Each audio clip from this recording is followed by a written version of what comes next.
In 2024, every single one of the top grossing films were either a remake, prequel, or sequel. From 2022 up until now, nearly all of the most notable fashion trends are recycled trends from previous generations. And in 2025, we are living in a current political climate in which one of the main tenets is to bring society back to its quote-unquote glory days. Nostalgia is a sentimental longing or wistful affection for the past, typically for a period or place with happy personal associations. But why does it feel like the only ideas that matter are the ones that you feel nostalgic about? Is it just me, or is it that every single thing that comes out today is meant to help you escape the present by taking you back to the past? Today, we're going to try to figure out why nothing is original anymore.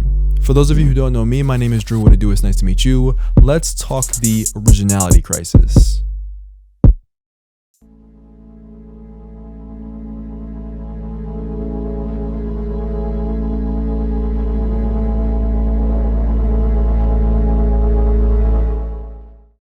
I can't be the only one that's noticed how much modern media, fashion, and culture uses nostalgia to sell. Whether we're talking about the biggest pop star in the world or the runways of Paris, today's creative landscape loves to almost exclusively pull from the past to create for the now. On one hand, I think we can all agree that it's cool to see artists reference ideas from the past. But on the other hand, as we move into the 2020s, it would be nice to see fresh ideas move to the forefront of conversations. Part of the reason why nostalgia is so prevalent today is because of how nostalgia impacts your behavior. When you're presented with the opportunity to feel the positive emotions you felt as a kid from a movie or from an item of clothing, you tend to act on those feelings. And in part, that's why the people in charge of creating the new often use nostalgia to generate more attention towards their projects. It's easier to understand ideas that you recognize from the past. And it's even easier if you've experienced them and that experience is a part of some sort of communal feel. For example, there's always going to be some subsect of millennials that will want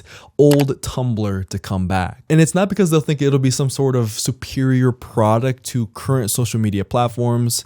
Well, maybe some of them will think that, but it's because they are nostalgic for that experience. The same can be said for how the current era of Substack blogging has been attributed to feeling very similar to the blog era of the early 2010s. For fashion, sneaker culture almost exclusively used nostalgia from the period of about 2008 to about 2019 to sell a majority of the shoes. Still to this day, you see a ton of nostalgia deployed as a marketing tactic by various sneaker companies to get customers to buy old shoes in a new way. Music is peppered in with so many nostalgic references, especially if you're a fan of rap and hip hop like I am. From J. Cole sampling Japanese group Hi-Fi Set's 1975 song Sky Restaurant in January 28th, or Future sampling 1969 song I'll Wait For You by Alfreda Brockington in Everyday Hustle. These samples are essentially nostalgic callbacks to sounds that evoke familiarity for the listener. The emotion of nostalgia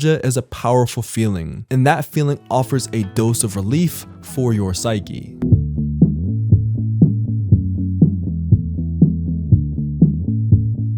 Nostalgia in psychology is often referred to as a buffer for our negative emotions. It plays a huge role in what researchers have coined as psychological resilience. In 2015, Japanese researchers gathered a group of 14 undergraduate women to better understand what happens when nostalgia is triggered in the brain. In Japan, like a lot of countries, most young people have very similar experiences while in elementary school, meaning that students have similar diagrams, school supplies, and colors linked to their core memories from this time period. Here's what they found. When your senses are activated with stimuli that evokes nostalgia, in the case of the study, it was visual stimuli, there are two factors of the brain that are at play. The first is the emotional neurological response. We tend to have a positive response in the brain that comes with feeling nostalgic about a particular thing. The second thing that happens in the brain is that the reward system is activated. So basically what this means is that when we experience nostalgia, our brains activate reward centers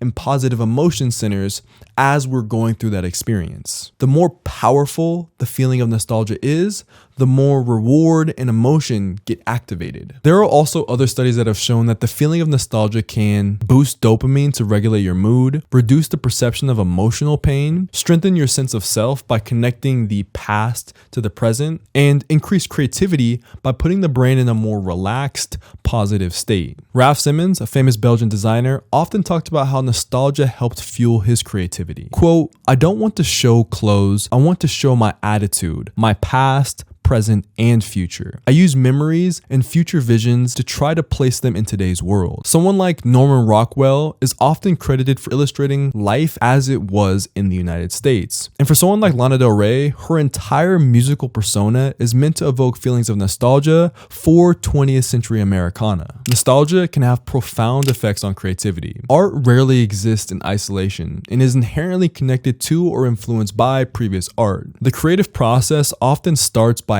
acting on a feeling. And some of the most profound feelings we have are the ones we experience in our youth. Close your eyes for a second.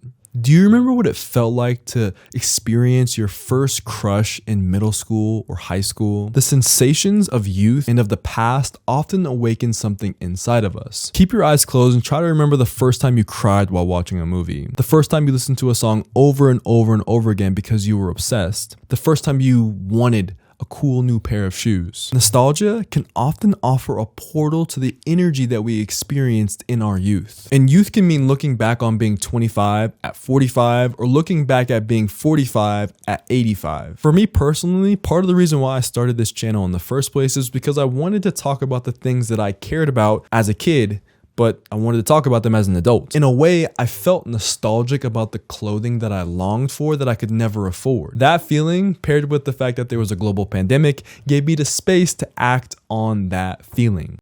If you're liking this video up until this point, let me know what's standing out to you the most right now. And if you want to see more videos from me, it would mean a lot if you subscribed. Let's keep going.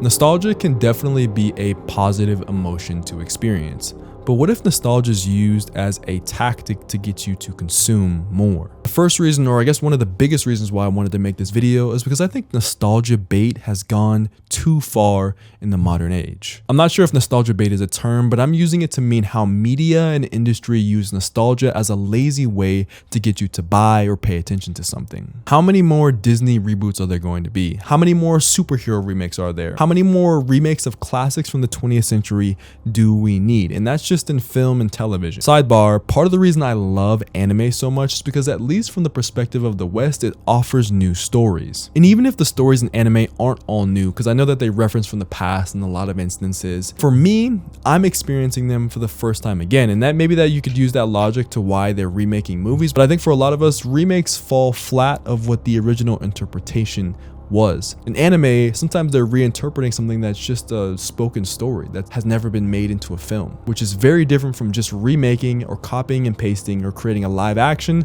of a film that's existed for decades. In fashion, I mentioned how many of the latest trends are nostalgia driven. I mean, yes, there are still several ideas that are original, but I think as a sense of pride for our generation, we should start thinking about how can we bring something unique to the world, right?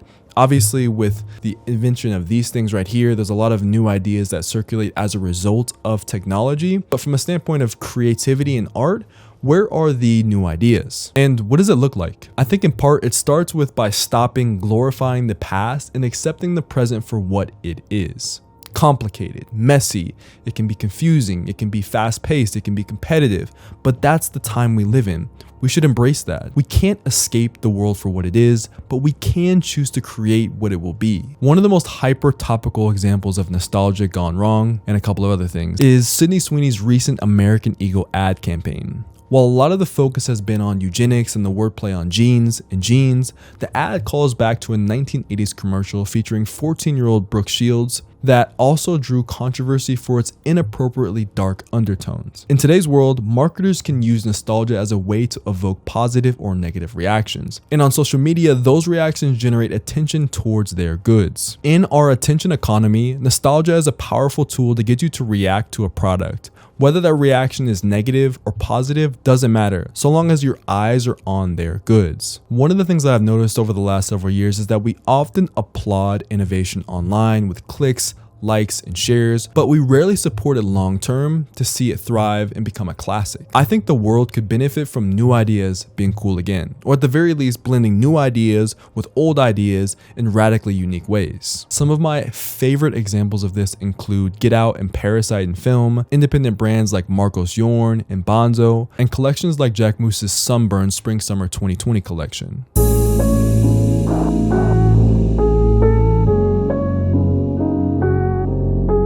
Why is nothing original anymore?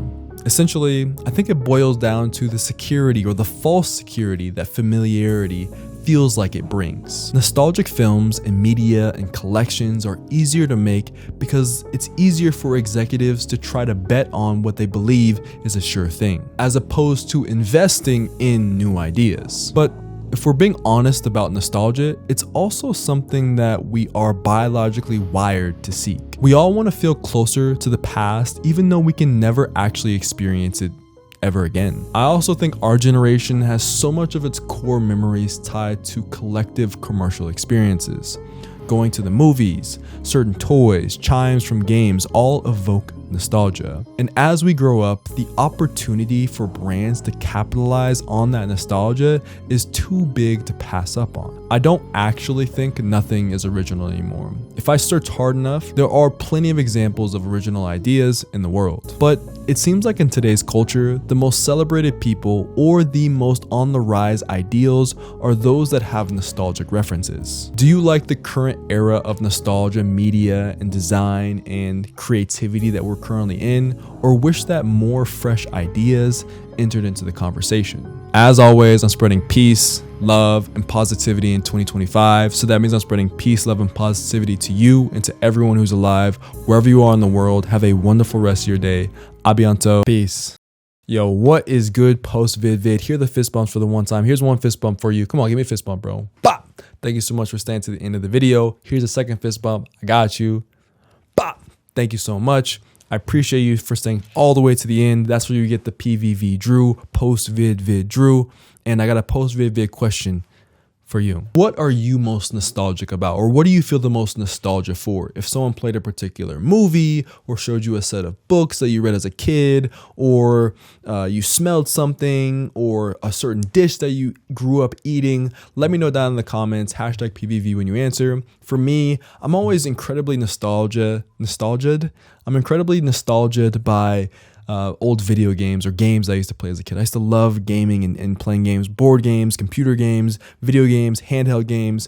For me, it was always like Pokemon, NBA 2K, Halo. Whenever I hear the sounds from these games, it just takes me back to like just being a kid again. And it's incredibly relieving for my psyche, I guess, according to the research. Thank you guys for sticking with me throughout all the videos I've posted. It means the most. We'll see you next week. Love ya. Peace.